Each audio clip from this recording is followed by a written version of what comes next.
말씀은 여호수아 23장이고요. 6절 말씀을 읽고 말씀 나누기 시작하겠습니다. 그러므로 너희는 크게 힘써 모세의 율법책에 기록된 것을 다 지켜 행하라. 그것을 떠나 우러나 좌로나 치우치지 말라. 리더의 사명은 중심을 잡는 것입니다. 라는 제목이죠. 리더로서의 우리 역할이 뭘까? 그것은 균형 감각을 잃지 않고 우리가 어떤 자리에 있든지 간에 중심을 탁 잡아주는 거죠. 행위가 잘 돌려면 중심이 명확해야 되잖아요. 그죠? 그 중심을 우리가 어떻게 잡아주는가, 이것이 영적인 리더로서 매우 중요한 책임 가운데 하나라는 거죠. 여호수아 23장은 이제 2장밖에 안 남았어요, 여러분. 여호수아의 유언과 같은 내용이죠. 우리가 읽은 이제 2절 다 읽어보셨지만 여호수아가 온 이스라엘 곧 그들의 장로들과 수령들과 재판장들과 관리들을 불러다가 그들에게 이르되 나는 나이가 많아 늙었다. 이렇게 이제 여호수아가 마지막 고별의 말을 하고 있는 겁니다. 파란만장한 삶을 살아온 지도자죠. 광야 생활을 거쳐서 가나안의 지도자로 우뚝 선 참 믿음의 사람이었고 또 항상 하나님 앞에 붙들린 삶을 살아가려고 애를 썼고 마지막 순간까지 나와 내 집은 여호와를 섬길 거야. 너희들도 선택을 해. 이렇게 말을 할 정도로 마지막 순간까지 믿음의 길을 떠나지 않았던 매우 훌륭한 분이죠. 그는 모세가 못다하 이룬 꿈을 성취한 사람이고 또 모세의 사명을 연결해가는 이어달리기 하는 아주 중요한 지도자였죠. 삶을 마무리하면서 무엇을 과연 이야기하고 싶었을까? 이 질문에서부터 오늘 묵상을 시작을 합니다. 제가 굵은 글씨만 읽어볼게요. 여호수아 23장 2절에 보니까 그들은 장로들과 수령들과 재판장들과 관리들을 불러다가 내일 읽을 24장 2절에 보니까 여호수아가 모든 백성에게 이르되 아멘. 이 리더의 중요한 사명은 차세대 리더들에게 중심을 세워주는 일이 매우 중요하다라는 것이죠. 여호수아 23장, 24장 논일의 여호수아의 모습이라고 제가 말씀을 드렸죠. 고별사는 아무나 하는 게 아닙니다. 왜? 고별사를 남긴 사람이 많지가 않아요. 모세, 다윗 이 정도의 인물이거든요. 고별사를 남겼다라고 하는 것은 그만큼 그의 지도자적 위치, 입장이 아주 견고하고 확고했다라는 걸 의미하거든요. 여호수아가 전한 두 편의 고별사, 23장도 고별사고 24장도 고별사예요. 근데 이 두 고별사 사이에는 유사성이 있다면 동시에 둘 사이에는 명백한 차이가 있어요. 그 차이가 뭘까? 23장은 여러분 그 시대에 지도자들에게 주어진 것이고 24장은 이스라엘 전체 백성을 대상으로 고별사가 주어지고 있다는 거예요. 좀 전에 제가 읽었듯이 파란 글씨 한번 보셔요. 장로들, 수령, 재판장, 관리들을 불러다가 실로라고 하는 장소에서 고별사를 하는 것이고 24장은 모든 백성에게 이르되 세겜이라고 하는 땅에서 모든 백성들을 향해서 고별사를 하고 있다는 거죠. 그렇게 지도자로서 여호수아는 차세대 리더들을 향해서 먼저 지금 말하고 있는 거예요. 그래서 23장을 우리가 이해할 때는 야 리더가 리더에게 말하는데 리더가 다음 리더에게 무엇을 강조하고 있을까? 이런 질문을 가지고 말씀을 보면 새로운 말씀이 우리 가운데 다가올 수 있는 것이죠. 6절 말씀에 보니까 그러므로 너희는 크게 힘써. 너희들 리더들을 말하는 거예요. 크게 힘써라. 힘쓸 내용이 뭐냐? 모세의 율법책에 기록된 것을 다 지켜 행하고 그것을 떠나 우로나 좌로나 치우치지 말아라. 이렇게 말하죠. 그러므로라고 하는 접속사는 여러분 잘 아시지만 앞의 내용에 대한 결론이잖아요. 앞의 내용이 뭐냐? 하나님께서 애굽에서 이들을 인도해내서 가나안에 정착하기까지 그것이 완성될 때까지의 하나님의 행하심이라는 증언이거든요. 그 이후의 여호수아는 이제 우로나 좌로나 치우치지 말라라고 리더들에게 명령을 해요. 그러니까 리더가 리더에게 첫 번째로 전하는 메시지가 뭐냐? 앞의 내용은 다 아는 거 아니야? 애굽에서 가나안에 정착하는 모든 하나님의 행하심은 이미 역사를 통해 함께 경험해온 발자취들이에요. 그들이. 근데 그것을 어떻게 정돈하느냐? 너희들 좌우로 치우치면 안 돼. 이렇게 말하는 거죠. 이 말을 여러분도 보통 우리는 신앙적인 중립, 정치적인 중립, 혹은 기계적인 중립을 지키는 것으로 사람들이 이제 쉽게 그렇게 이제 사용을 하고 이해하기도 하지만 사실은 성경 말씀 우리가 주목해 보면 이 말은 그것과는 사뭇 다른 내용을 담아내고 있다라는 거예요. 성경에 여러분 좌로나 우로나 우로나 좌로나 치우치지 말아라라는 표현은 9번이 사용이 돼요. 9번. 신명기에 한 5번, 여호수아에 2번, 사무엘하, 잠언에 한 번씩 9번이 사용이 되는데 이 9번의 내용을 정돈해 보면 대략 한 4가지 정도로 정돈이 되거든요. 신명기 2장에 보면 시혼왕을 시혼왕이 있는 헤스본 그 땅을 지나갈 때 내가 좌로나 우로나 치우치지 않고 우리가 온전하게 그 땅을 통과할게 이렇게 모세가 말하잖아요. 물론 시혼왕이 거부해서 결국 전투를 벌이고 그 헤스본이 결국 패망하게 돼요. 그때 즉 지리적인 방향을 결정할 때 사용이 되기도 하고 또 삶에서 지켜야 할 법도를 말할 때 이 표현이 사용이 돼요. 그 다음에 신명기 17장이나 사무엘 하에 가보면 공정한 법 해석이 요구될 때 이 표현이 사용이 돼요. 그리고 마지막 신명기 28장에 가면 신앙의 지조를 지키는 과정에서 좌로나 우로나 치우치지 말아라 라고 하는 표현이 사용이 돼요. 대략 한 4가지 정도 내용으로 이제 정돈할 수 있는데 근데 우리의 관심은 뭐냐면 우리가 지금 여호수아를 읽잖아. 항상 말씀드리지만 그 본문을 읽을 때는 다른 본문보다 그 본문에서 해답을 찾아야 되는 게 맞는 거거든요. 왜? 처한 상황이 다 다르기 때문에 예를 들어 마태복음의 상황을 누가복음에 적용하면 안 된다는 거야. 왜? 서로의 입장과 대상과 상황과 환경이 다 달라요. 조건이 달라. 그러니까 여호수아라는 본문을 이해할 때는 여호수아는 그러면 과연 좌로나 우로나 치우치지 말라라고 하는 것에 어떤 내용을 담아서 이 말을 리더가 리더에게 전달하고 있느냐. 이렇게 우리가 이해해 볼 수 있는 것이죠. 근데 그 내용에 들어가기 앞서서 중요한 건 뭐냐면 여호수아 본인의 지도자가 차세대 리더들에게 요구하는 가장 강조하는 첫 번째가 뭐냐? 그것이 균형 감각이라는 거죠. 그죠? 우로나 좌로나 치우치지 말아라. 전 리더는 여러분 균형을 잘 잡는 사람이라고 보거든요. 이걸 좀 더 쉽게 말하면 중심을 잘 잡는 사람이라고 봐요. 중심을 잘 잡아야 돼요. 그죠? 집에서 부모가 중심을 잘 잡아줄 때 가정이 흔들리지 않는 거잖아. 특히 가정에서 아버지가 자기 역할을 잘 감당할 때 가정이 흔들리지 않는 거거든요. 아버지가 흔들리면 뿌리가 흔들리는 것과 같아요, 여러분. 중심을 잘 잡으려면 어떻게 해야 되느냐? 몇 가지 여러분 생각해 볼 것들이 있겠지만 시선을 일단 멀리 봐야 되죠. 닭의 시선이 아니라 독수리의 시선을 자꾸 훈련해야 돼요. 왜? 멀리 볼수록 오늘의 일 가지고 일이 일비하지 않거든요. 멀리 본다라는 건 여러분 호흡이 길다라는 거예요. 그죠? 여러분 호흡이 짧으면 우리가 잘 경험해서 알지만 쫓기는 인생을 자꾸 살아가요. 그죠? 근데 호흡이 길수록 좀 멀리 자꾸 내다보게 되죠. 그죠? 아, 이게 한 번에 끝날 게 아니야. 이번 한 번의 실패, 이것이 내 인생의 실패가 아니야. 자꾸 긴 호흡으로 나를 자꾸 바라보는 거죠. 쫓기는 인생이 되지 않아야 여러분 내 마음이 불안하지 않아요. 그죠? 리더는 여러분 자기의 불안을 사람들한테 전가시키는 것을 되게 경계해야 되거든요. 왜? 리더의 불안은 공동체의 불안으로 연결되고 직결되어 있기 때문에 내 불안에 대해서 스스로 통제할 수 있는 힘이 있어야 되고, 그죠? 리더는 여기 있는 말 그대로 균형 감각이 있어야 되거든요. 양내를 다 사용할 수 있어야 된다라는 거야. 이성 중요하죠. 그러나 감성에 빠지는 이성은 되게 건조한 거예요. 감성 중요하죠. 그러나 이성의 통제를 받지 않는 감성은 진짜 감정적으로 흘러가게 되어 있잖아. 그죠? 외면을 보면 내면도 같이 봐야 되거든요. 그죠? 내면만 중요한 게 아니라 외면도 중요하다라는 거야.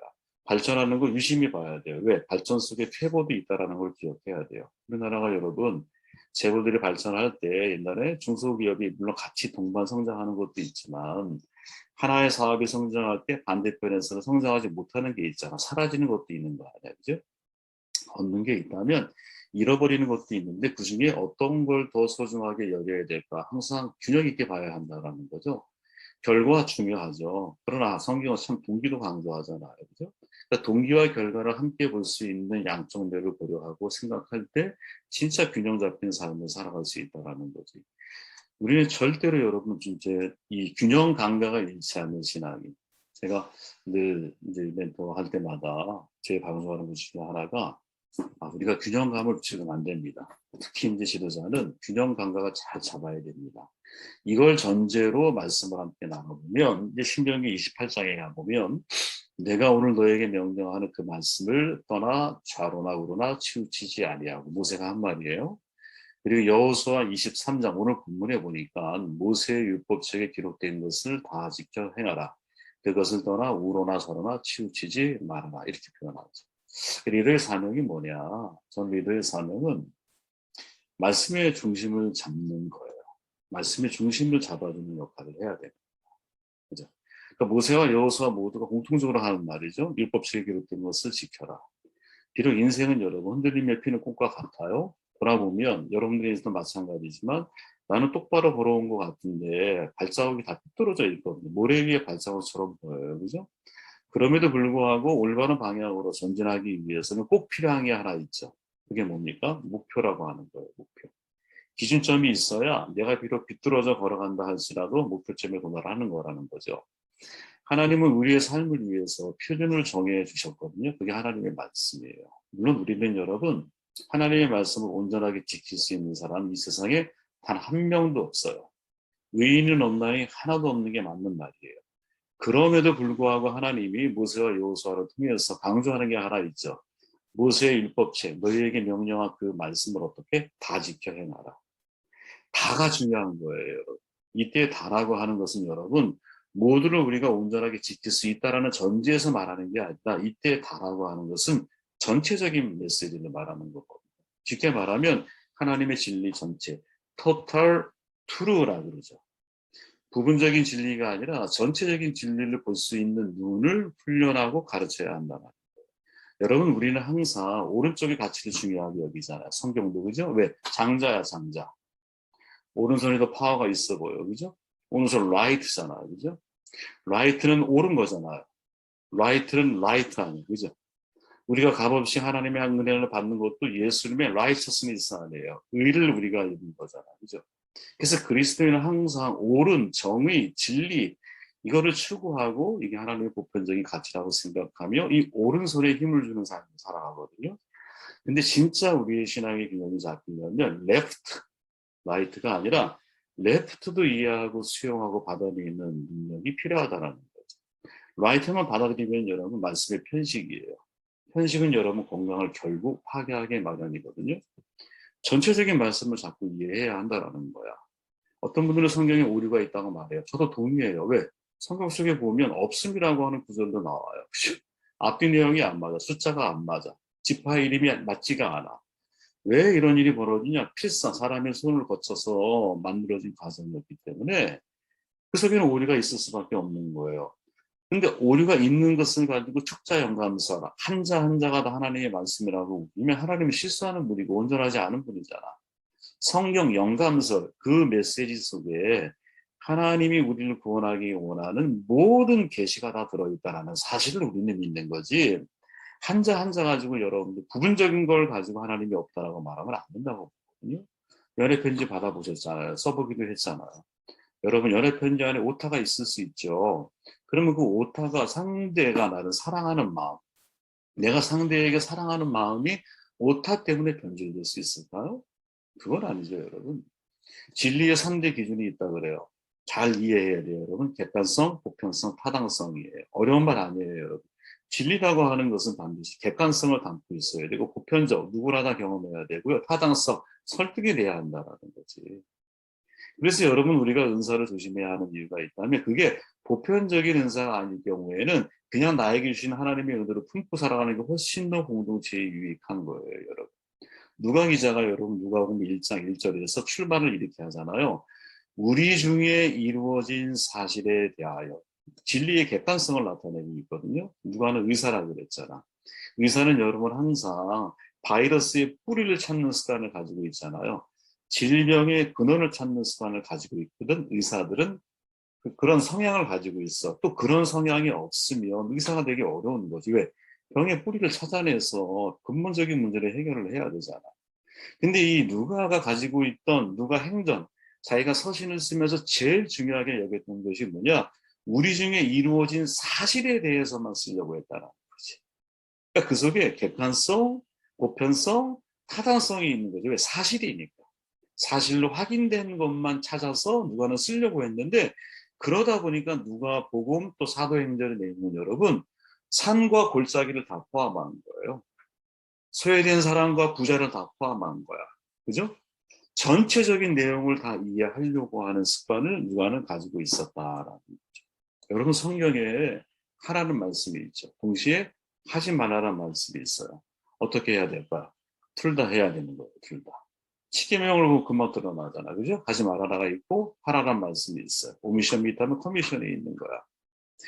여러분, 하지 말아야 할 것은 당연히 하지 않아야 하는 것이 맞고, 하라고 하신 것은 반드시 하나님을 기쁘게 하는 것들이기 때문에 해야 하는 게 맞아요. 그런데 우리의 신앙이 여러분, 하지 말라와 하라 사이에서 어느 한쪽으로 기울어진 성향들이 많이 있다라는 거야. 신앙인들을 보면.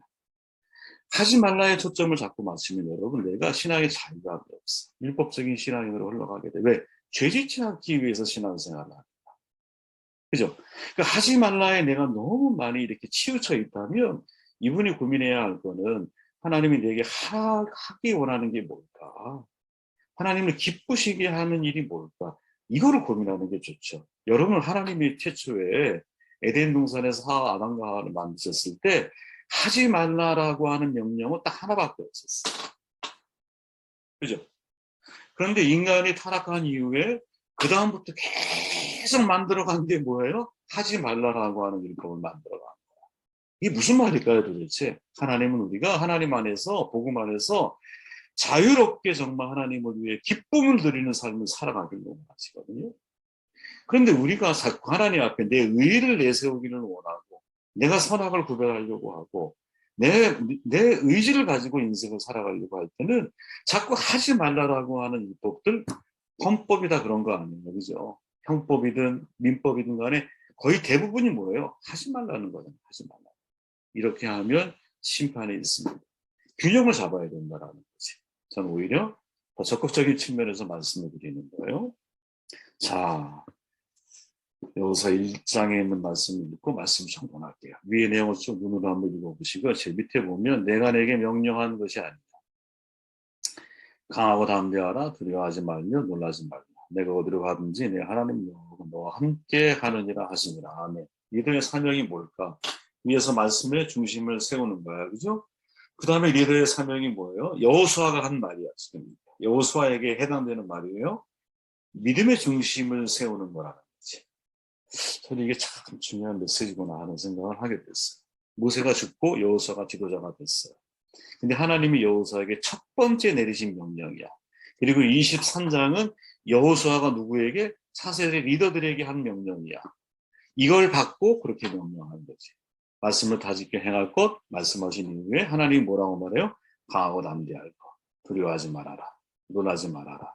하나님이 너와 함께하기 때문이다. 이렇게 정도는 거예요.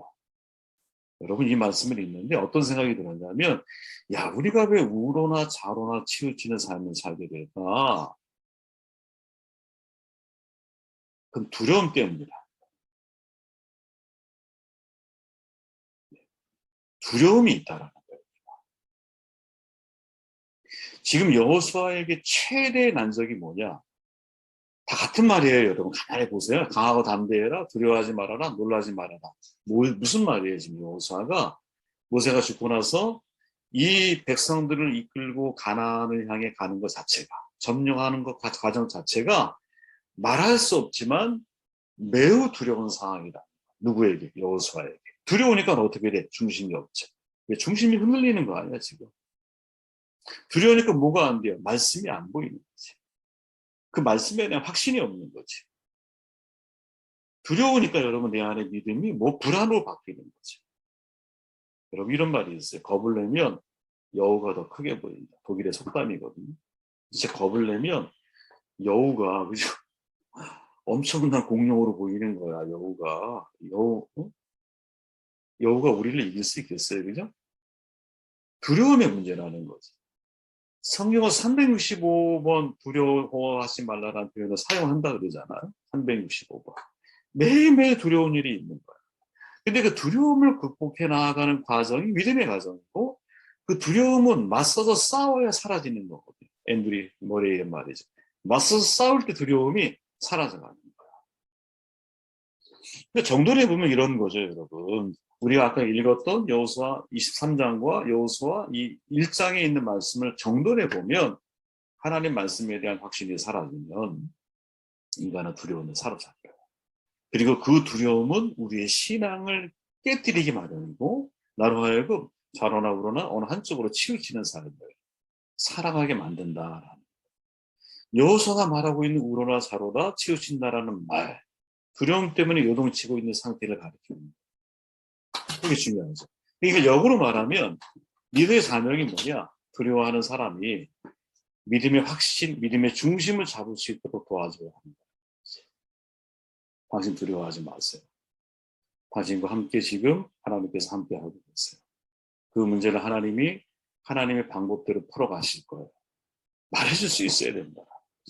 여러분, 베드로의 모습을 한번 기억해 보십시오. 멀찍이 인생으로 바뀌잖아. 그죠? 예수께서 잡혀가실 때 누가복음 22장에 보니까 그렇게 말하잖아요. 베드로가 멀찍이 따라갔다. 대제사장의 집에 들어갔을 때 여종 앞에서 부인하는 것을 시작으로 3번을 부인하잖아요. 그리고 마지막에 예수님과 눈이 마주쳐. 자, 베드로가 왜 주님을 부인했을까요? 네. 여러분, 저는 이 질문을 던지면서 이 질문 자체가 무의미하다. 이거 왜? 누구든지 여러분 목숨이 위협될 때는 자기를 방어하는 것이 본능이거든요. 그렇지 않을까요? 내가 지금 이 상황이 말 한마디 잘못하면 내가 죽을 수 있어. 저 예수님과 함께 곤경에 처할 수 있어. 여러분, 그런 상황에 직면하게 되면 누구도 자신 있게 나는 주님을 부인하지 않을 거야 라고 말할 수 있는 사람이 우리 가운데 있을까요? 이 질문 자체가 사실은 무의미한 거라고 봐. 너무 우리를 과신하면 안 돼요. 아니, 여호수아 같은 사람에게 왜 두려워하지 말라고 하나님이 말씀하고 계실까? 이게 말이 됩니까? 이렇게 말하는 사람도 있어요. 근데 그런 사람에게 해주고 싶은 말이 있다면 당신은 아직 두려움이 뭔지 모르는 사람이라고 말해주고 싶어요. 구스타프 칼 융, 아주 유명한 분이죠. 이분은 우리가 알아야 될 분인데 내가 무엇을 두려워하는지를 아는 것이 제일 중요하다. 이런 말을 하거든요.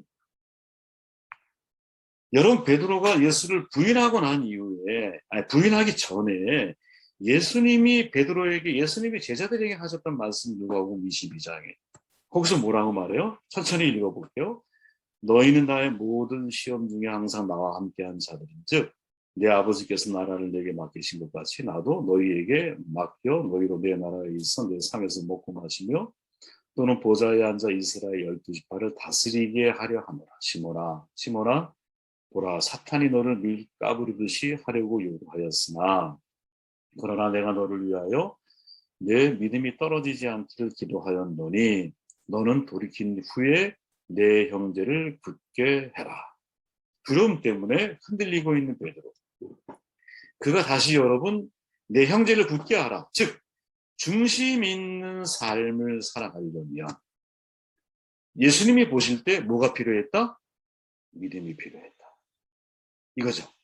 이 내용이 여러분 이제 내용을 우리가 간단하게 정리해 볼 필요가 있는데 이 내용을 정리해 보면 두려움에 흔들리고 있는 베드로가 다시 중심 있는 삶을 회복해서 형제들을 굳게 하려고 하는 리더가 되려면 주님이 보실 때 뭐가 필요했다? 네, 믿음이 떨어지지 않기를. 그에게 믿음이 필요했다라는 거지. 이때의 믿음이 뭡니까? 하나님이 베드로 너를 포기하지 않아. 그리고 너에게 맡긴 사명을 어떻게 끝까지 이루어 가게 할 거야. 마치 로마로 향하던 유라굴로 광풍을 만난 바울이 그런 고백하잖아요. 내 곁에 서서 말씀하시는 하나님께서 이렇게 말하는 거거든. 그러니까 파손하는 배 속에서도 내 신앙의 중심이 흔들리지 않을 수 있는 이유가 있다면 내 곁에 서서 말씀하시는 하나님이 내 옆에 있다는 거지. 이 믿음이 나에게 있느냐? 이 확신이 나에게 있느냐? 이 믿음의 중심을 세워주는 사람이 누구? 그게 리더라는 거지.